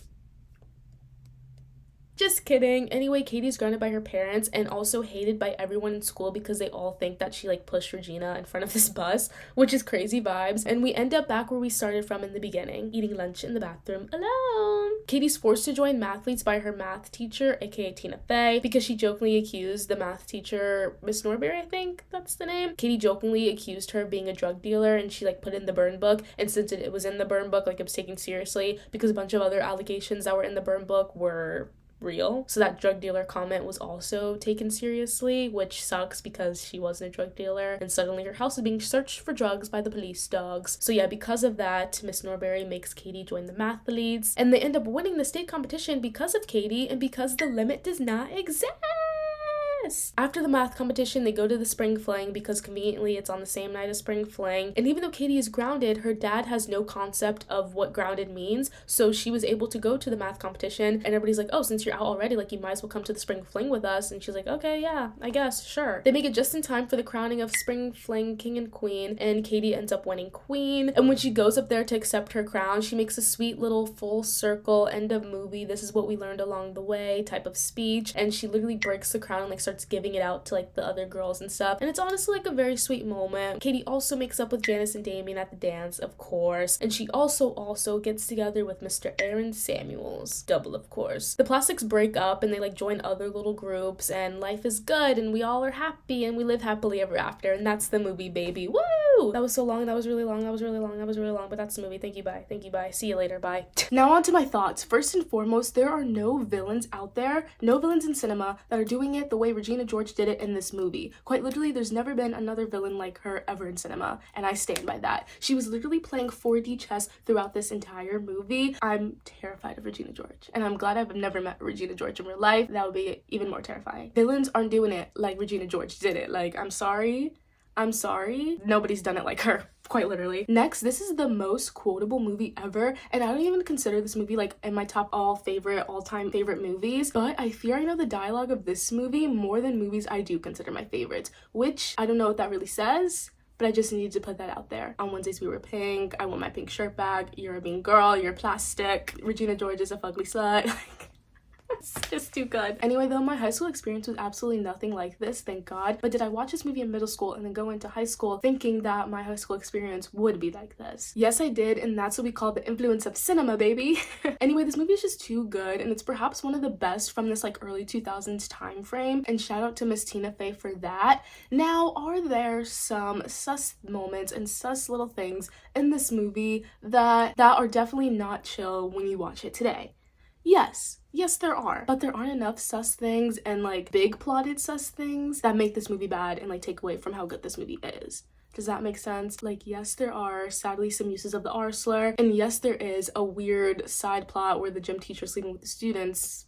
Very weird. We didn't need to do all that, but those moments don't fully take away from the good parts of the movie, and I do stand by that. The way we tackle girlhood and friendships in this while also still being a very funny and like pretty unserious and crazy bonkers movie is actually so great to me, and I'm specifically thinking about the part where they have a nice heart-to-heart girl-to-girl moment in the gym, because it actually feels like a really nice scene and like a nice lesson to be portrayed in this movie that young girls will be watching. And then that scene is immediately followed up by Regina George getting hit by a bus. Now that's cinema, baby. Like a nice serious-ish scene to Regina George getting hit by a bus. That's cinema. That is cinema. And that's all I need to say about Mean Girls. Thank you for your time. Next up and last up, we are moving into our final movie, which is Herbie Fully Loaded. Let's go.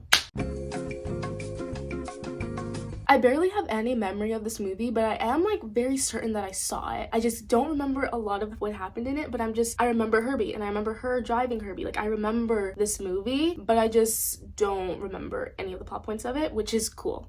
So I was basically going into this movie blind. So this movie is the 6th and final installment of the Herbie franchise. Have I seen any of those other Herbie movies? Definitely not. I barely remember even seeing this movie, so of course I haven't seen the other 5 of them. But I decided it's okay that I haven't watched the other ones because I do know the gist of the Herbie lore. Essentially, he's a sentient car, Transformers vibes, except like he does not transform, and he's also a race car. That's all I needed to know, and that's all you need to know if you don't know.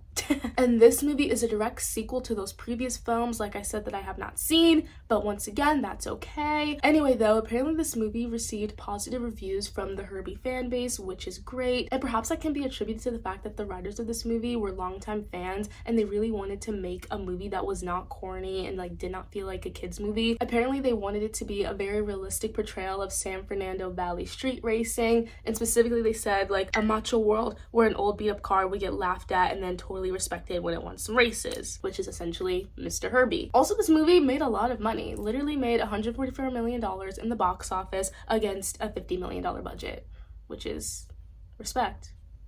Anyway, let's just get into it. Let's cut to that. Yeah, hello, back to me again. First up, the outfit, red and blue, very Kirby coded, obviously. Thank you. Let's go into the movie now. So things begin with a sort of montagey Herbie lore learning session, a lot of info about how great of a race car he was way back whenever, and he was like always winning races and the people were obsessed with him. But then he falls off hard and he starts losing a bunch of races, and then he ends up becoming a taxi. And the first real scene we see is Herbie getting sent to a junkyard, Crazy Dave's scrap and salvage, to get crushed up for parts. However, my man is not going down without a fight. He essentially assaults the junkyard guy that's trying to kill him, and Herbie is left to live another day because of it. However, Crazy Dave is like, I have it out for you, like tomorrow you're done, kid. And yeah. Next we cut to a graduation scene where Lindsay's character Maggie skates in and gets her diploma just in the nick of time, and we also learn that she has a job at ESPN in New York lined up at the end of the summer. We then meet her dad, who is Michael Keaton. His name is Ray, and we learn that he runs her brother's, who's also named Ray, LOL. He runs his racing team or whatever, but we learn that the brother kind of sucks. I don't know, at least like the first scene we see of him like racing, he immediately like crashes out, and it's like not cool or good for him. After that racing moment, we go home and we learn that the whole family legacy is literally race car driving. There's a wall of pictures showing that her dad was a race car driver and also her grandpa was too. Anyway, though, we get to a scene where her dad is like, oh, I'm sorry that I didn't get you a graduation present. Tomorrow we're gonna go to this car lot and like I'm gonna get you a car. Even though she's only gonna be here for the end of summer, somehow he's like, oh, I'm gonna get you a car. And sure, we'll pretend that that makes sense, whatever. And guess what car lot they go to? Crazy Dave's, where Herbie is currently locked up. Before finding Herbie, though, we see a little moment with Maggie, and like she gets into like a beat up old race car and like starts pretending to like drive it and like pretends to win a race, and it suddenly becomes clear that race car driving is her dream too, or at least at one point in time it was. Anyway, though, Herbie is seconds away from getting crushed to a crisp, and then Maggie's like, oh, I want that car, and she buys him for literally $75. Cool. And you know what, you can say a lot about Crazy Dave's salvage yard, but that is a steal. Next, Maggie and Herbie go for a very intense first drive together where Herbie's basically controlling everything and she's just screaming in confusion, and this drive leads them to almost running over Justin Long's character, aka Kevin, and we learn that he's an old friend of Maggie's. They like went to high school together and were buddies back then, and we also learn that he now fixes up cars, and he's like, oh, like I can fix up your guy for you, Mr. Herbie. And in this time of talking to Kevin, we learn some little sprinkles of Maggie lore. We learn that she used to be very much into street racing, but she had like a big accident and then had to like quit. And then we cut to going to this car show. Literally, Herbie manhandles the whole drive and like drives them to this car show. This car show is another place where we learn that Maggie used to go to all the time during her street racer days. We see this like group of guys that's like, oh my god, Maggie, you're back. Like, are you back in the business? Are you starting to race again? Like, blah, blah, blah, whatever. We're then introduced to a professional big time racer guy named Trip Murphy. He's also at this car show thing, and he immediately seems like the worst person ever, like very much like horrible bleh type of vibes. Yeah. Anyway, Maggie attempts to leave Herbie at this car show because this sentient car is scaring the crap out of her, which is completely valid. I'd probably want to leave him at this place too and like never see him again, but Mr. Herbie is not having that at all. And it's in this moment that I learned that Herbie is kind of pushy and a little mean. He starts some problems with Mr. Trip Murphy. He literally scratches up the guy's race car, and then he forces Maggie to race this dude, and during this like forced upon racing moment, they do end up becoming friends, which is cute. And it's like, okay, Herbie, you are a little mean and pushy, but we're friends now, I guess. Also, they end up winning that race, so double awesome. That's really cool and great. Yeah. Kevin once again does not believe Maggie when she tells him that it was mainly Herbie doing all of the driving during that race and also doing all the cool like trick shots too. He's just like, no, like you're just a really good racer. Like you're just such a good racer. It's obviously not the car driving itself. Like it's you. You're such a good racer. Next we see that a clip of the race has started going around and her dad sees it and he goes to her and he's like, I can't believe you're street racing again. I almost lost you once and I don't want to lose you again. More lore dropping. How fun. And Maggie immediately lies to her dad and says that she wasn't driving and instead it was Kevin's friend Max driving her Herbie and doing that whole race thing. And then the dad chills out and is like, okay, good, like I'm glad that's not you. That Max guy's a pretty good driver though, like good work on him, blah blah blah blah. Meanwhile, Tripp's freaking out and is like spiraling about how he got beat by this beat up old bug, and he decides that he wants a rematch, so he sets up this whole big 2-day race event thing. And when Maggie finds out about it, she's immediately like, no way, I do not want to do that. I do not want to go and race this man again. However, Kevin's like, oh, like you should do it. It's just one race. Plus, like I'll help you fix up Herbie and like we'll split the prize money, and you need money for New York and I need money to fix up my auto shop. So this is a win-win overall. And after Kevin does that whole little spiel, Maggie agrees to do the race. Then we get a cute little montagey moment of them fixing up the car, and they're getting closer, but most of it's due to Herbie's doing. But Maggie's moving to New York at the end of the summer, so how could she possibly end up or date or do anything with Kevin? Double but Herbie does not care, and he's heavily trying to play Cupid between these two guys right here. And you know what? Cute. It's kind of cute. Anyway, quick side note on the dad, Mr. Michael Keaton, aka Ray. We find out that the racing team is literally like failing and like doing really bad, and sponsors are like dropping them left and right, and it's like not looking chill, and Maggie is like seeing all this go down.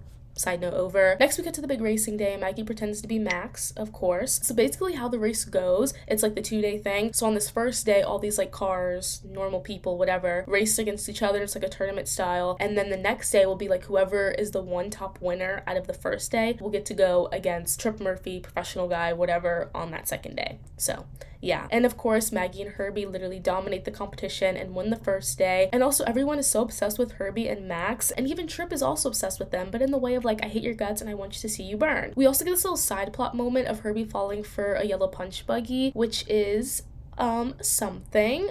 Cars need love too. But when you really think about it, it's like Herbie's from 1963 and this punch buggy's definitely new. So that age gap goes crazy, and I actually don't want to think about it at all. So let's kind of move on right now. We cut to Trip talking to Maggie because he realized that she's Max, and he compliments her a lot and is like, oh, you're really good. Oh, like you want to try out a real race car? And he lets her drive his car. And during this time of her taking it for a spin, Trip tries to mess up Herbie. But one thing about Herbie that we all know at this point is he will put up a fight. He will put up a fight. So he literally beats Trip up, deservedly so, and Trip can't do anything to him. And then we cut to Maggie getting back after driving Trip's car, and Trip proposes a deal where he's like, okay, whoever wins tomorrow's race will get the other person's car. So Trip will get Herbie if he wins, and if Maggie wins, she will get Trip's car, just to summarize that deal. However, Herbie's now mad at Maggie for 1, making that deal, and 2, driving another race car when he was right there. So he's freaking out and messes up the race, and they lose, which means Trip gets Herbie. At the end of the race, like when they lose, Maggie reveals herself as Max, and her dad's immediately mad at her, and Kevin's also now mad at her for making that deal with Trip. At this point in the story, Maggie just wants to give up racing and just go to New York and start her new job. However, her college friend, whose name I do not know right now, I'm sorry, she comes and is like, no, do not give up on your racing dream. And also she's like, for this whole 4 years I know you in college, like you did not talk about this racing once. However, seeing you in this race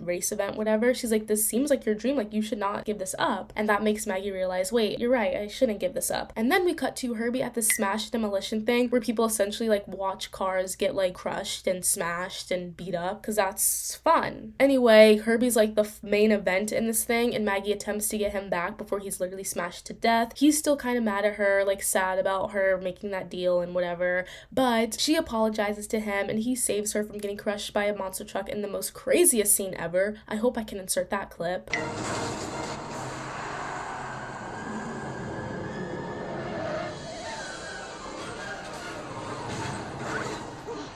And then they're back together.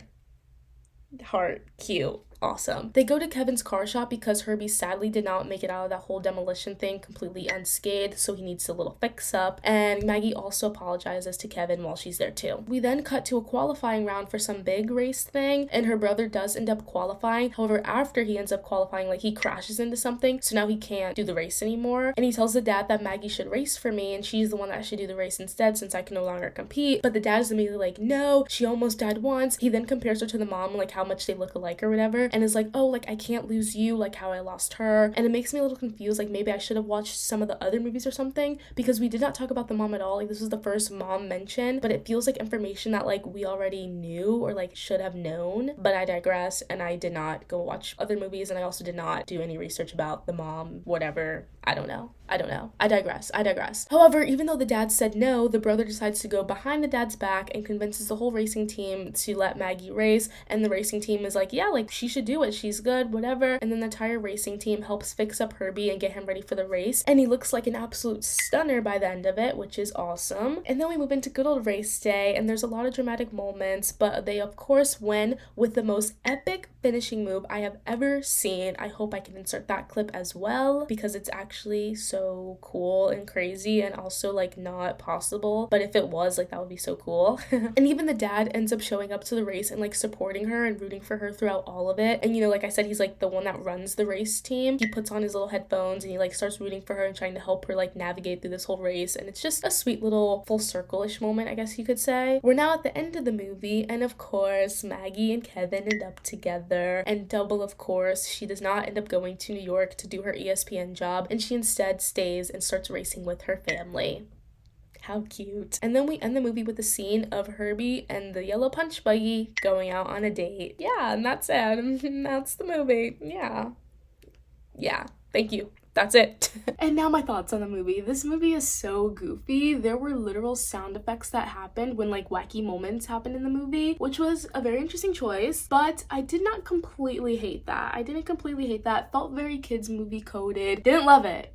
Didn't hate it though. I will say I'm not a typical fan of like car racing movies. The only car racing movie I like is Cars, specifically the first one, even though there's actually not a lot of racing in that, but still I love Cars. Overall, I just like really don't care about like car racing and NASCAR and all that stuff. I don't know, that kind of sums up my thoughts on the movie. I had a fun-ish time. Overall, I had a good time watching it, but it's really nothing to like write home about and like tell people, oh, go watch this movie, go watch this movie. It's a great race car movie, whatever. I can't really speak on that because I'm not a race car girl.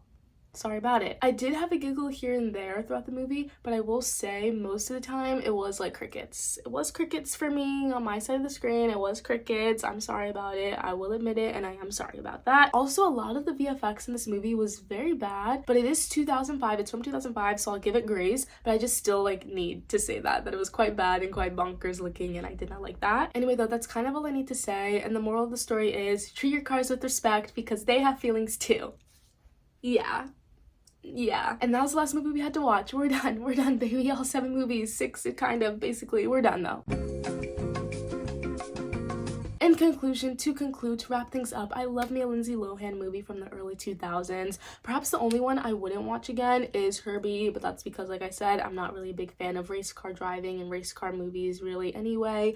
And I also maybe wouldn't watch Get a Clue again also, but that's only because like I said, it was a very mid DCOM, so I'm just like, I don't know. If I'm gonna watch a DCOM, that's not the first DCOM I'm pulling towards. Like, I will be watching Lemonade Mouth or Starstruck before I get to Get a Clue, so yeah. I really wish I could have watched Life Size because it genuinely seems like such an interesting movie, but she's lost to the wind right now, so I will not be watching that anytime soon. Maybe we'll do some sort of follow-up once this movie isn't like held captive by Disney and freeform and whatever. Watching the rest of these movies though simply made me miss being a child who was like watching these movies but did not know about like all the scandals and drama going on behind the scenes. Like, take me back to just like when I first experienced like Confessions of a Teenage Drama Queen. Even though Miss Lindsay was doing crazy stuff behind the scenes, that didn't matter to my like 6-7-year-old brain, because I was just like, oh my gosh, this girl is so cool, like I'm gonna be her and blah blah blah blah. Take me back, man, take me back. Anyway though, this was a fun trip down memory lane, and honestly all of these movies hold up completely. Even the ones that I said I wouldn't watch again, they still like did what they needed to do for the audience that they had. You know what I mean? Like, if I was a person that was into race car driving and I was a kid, I would probably love Herbie Fully Loaded. Like, it did what it needed to do for the audience that it had. Same with Get a Clue. When I was like a little child, I was living and breathing that movie because I thought it was like such a cool mystery movie, a nice digestible mystery movie for a kid to enjoy. The movies did what they need to do with the audience that they had. How many times am I gonna say that until it sticks in your brain? And the last thing I need to say is Lindsay Lohan early 2000s acting era, you will always hold a special place in my heart. And that's all I need to say. Thank you. Bye. Thank you. Bye. Yeah. Bye.